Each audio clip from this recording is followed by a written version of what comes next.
Per rendere possibile la gestione della vastissima diocesi metropolitica di Aquileia, questa viene ripartita in 10 arcidiaconati, con forti competenze decentrate.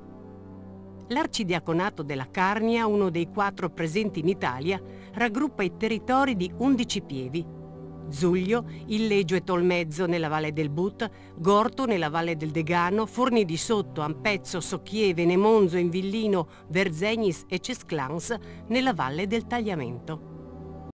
La Pieve, dal latino plebs, popolo, è detta chiesa battesimale, in quanto nelle altre chiese del Piviere il battesimo non è ancora concesso, pertanto i fedeli devono essere battezzati nella pieve di appartenenza. La comunicazione tra i vari centri del Piviere fa sì che la chiesa della Pieve rivesta, accanto alla funzione prettamente religiosa, una valenza socio-economico-culturale come punto di riferimento e come centro di aggregazione, specialmente in tempi in cui viene a mancare l'ordinamento statale.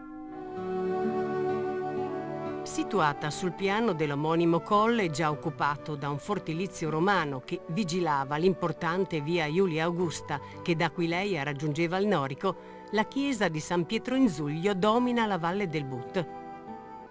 L'attuale costruzione in stile gotico risale al 1312 e conserva la bifora dell'atrio esterno ed altri particolari ornamenti appartenenti ai precedenti edifici. La pieve di Santa Maria di Gorto a Cella di Ovaro sorge sopra un ripiano dominante la Valle del Degano, dove in passato si ritiene fosse esistita, fin dai tempi romani o preromani, una vedetta militare.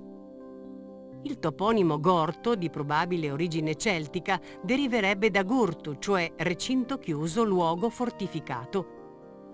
Nell'archivio della Pieve è custodita una raccolta di 140 pergamene scritte nel Medioevo che testimoniano l'alta considerazione goduta dalla Chiesa fin dall'inizio del secondo millennio.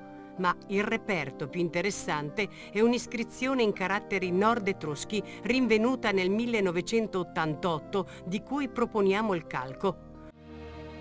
Con il nome di Castoia si designa il terrazzo che domina la confluenza dei fiumi Tagliamento e Lumiei, sopra il quale sorge la pieve dedicata a Santa Maria Annunziata, della quale esistono frequenti testimonianze a partire dalla metà del XIII secolo.